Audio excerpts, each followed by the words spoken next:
আজকে যে ক্রাইম স্টোরিটা শোনাবো সেটা চণ্ডীগড়ের সেক্টর 38-এর ট্যাক্সি স্ট্যান্ডের ঘটনাটা ঘটেছিল 30 জুলাই 2010 রাত্রিবেলায় 10টার সময়। একটা মেয়ে যার নাম ছিল সিমরান কৌর, বয়স 22 বছর, MBA-এর ছাত্রী। সে স্পোকেন ইংলিশ ক্লাস করতে যেত প্রত্যেক দিন। রাত্রেবেলায় 9টা নাগাদ সে বাড়ি ফিরে আসতো। সে যখন নিজের ক্লাস করে বাড়ি ফিরছিল, বৃষ্টি এসে যায়। সে একটা বন্ধ দোকানের টিনের শেডের তলায় এসে দাঁড়িয়ে পড়ে যাতে তার ফোন, তার বইপত্র ভিজে না যায়। পাশেই তার স্কুটিটা দাঁড় করিয়ে রাখা ছিল। কিছুক্ষণের মধ্যেই হঠাৎ তার মাথায় সজোরে একটা ইট এসে লাগে। সে অজ্ঞান হয়ে পড়ে যায়। কেউ একটা এসে সবার নজর বাঁচিয়ে সেই মেয়েটাকে কোলে নিয়ে পাশের জঙ্গলে চলে যায়। এদিকে সিমরানের বাবা, সিমরানের মা তাকে খুঁজতে শুরু করে। সব বন্ধু বান্ধব সবাইকে ফোন কলে জানতে চাওয়া হয় যে তাদের মেয়ে কোথায়। তার মেয়ের ফোনটা কিছুতেই লাগছিল না। তো সবাই বলে যে সে তো বাড়ি চলে গেছে। অনেক খোঁজাখুঁজির পর কিন্তু তাকে খুঁজে পাওয়া যায় না। রাত্রেবেলায় 10টার পর তার বাবা যখন বারবার সেই ফোনে ফোন করছিল, কেউ একটা ফোন রিসিভ করে বলে যে আপনার মেয়ের স্কুটিটা ট্যাক্সি স্ট্যান্ডের কাছে দাঁড়িয়ে আছে। তার বাবা পুলিশকে খবর দেয়। পুলিশ আসে। পাশেই ছিল অন্ধকার জঙ্গল এরিয়া। সেখানে পুলিশ যায়। গিয়ে সেই মেয়েটার ডেড বডি উদ্ধার হয়। বডিতে কোনো জামা কাপড় ছিল না। সারা গায়ে আঁচড় কামড়ের অসংখ্য দাগ ছিল। বডিটা পুলিশ নিয়ে চলে যায়। পোস্টমর্টম রিপোর্টে বোঝা যায় যে মেয়েটার সাথে রেপ হয়েছিল। সিমান কালেক্ট করে রেখে দেওয়া হয়। তারপরে পুলিশ তদন্ত শুরু করে। প্রায় 500 জনের DNA টেস্ট হয়, কিন্তু পুলিশ অপরাধীকে ধরতে পারেনি। এইভাবেই কিন্তু কেসটা ফাইলবন্দি হয়ে থেকে যায়। পুলিশের কাছে ভিকটিমের ফ্যামিলির লোকজন বারবার গিয়ে তাগাদা করাতেও পুলিশ কিন্তু আর কিছুই করেনি। ওই ঘটনার পর একটা দুটো করতে করতে কিন্তু 12খানা বছর কেটে যায়। 11ই জানুয়ারি 2022 সেম এলাকা, রাত্রেবেলায় 9টার সময় এক ভদ্রলোক নিজের 40 বছর বয়সী স্ত্রী মনদীপ কৌরকে নিয়ে বাজারে যায়।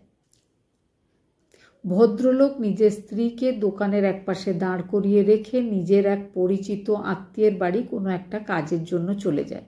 কিছুক্ষণ পরে সে যখন ফিরে আসে, দেখে সেখানে তার স্ত্রী নেই।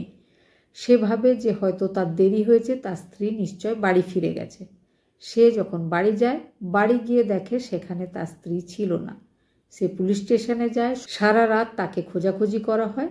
নেক্সট ডে 12 জানুয়ারি সেই জঙ্গলে একই রকম শরীরের অবস্থা, শরীরে অসংখ্য আঘাতের চিহ্ন, শরীরে কোনো জামা কাপড় নেই। সেই সিমরানের মতো একই অবস্থায় মনদীপ কৌরকে উদ্ধার করে পুলিশ। মনদীপ কৌরের বডি নিয়ে চলে যাওয়া হয়। তারপরে মনদীপ কৌরের পোস্টমর্টম রিপোর্ট সেম একই রকম বোঝা যায় যে মনদীপ কৌরের সাথেও রেপ করা হয়েছে। মনদীপ কৌরের শরীরে পাওয়া সিমান কালেক্ট করে রেখে দেওয়া হয়।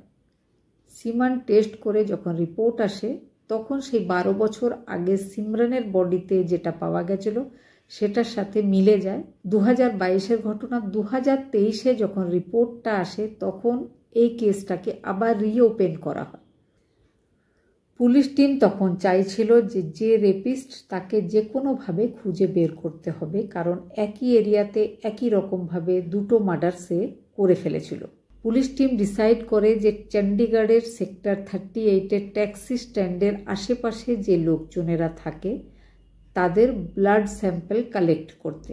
এই জন্য পুলিশ টিমের কিছু সদস্য আর কিছু ডাক্তার টিমের সদস্য যারা ব্লাড স্যাম্পল কালেক্ট করবে, সবাই কিন্তু পুলিশের ড্রেস নয়, সবাই ডাক্তারের মতো সেজে প্রত্যেকটা ছোটোখাটো বাড়িতে যায়, সেখান থেকে ব্লাড স্যাম্পল কালেক্ট করে।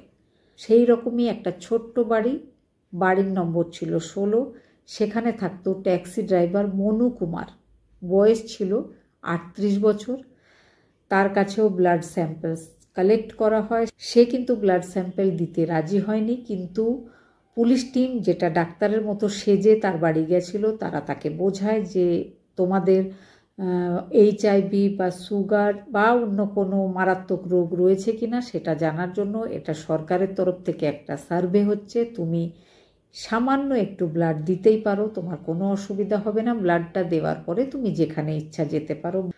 মনু রাজি হয়ে যায়, মনু নিজের ব্লাড স্যাম্পল দেয়। ব্লাড স্যাম্পলের রিপোর্ট আসে এপ্রিল মাসের 2024-এ।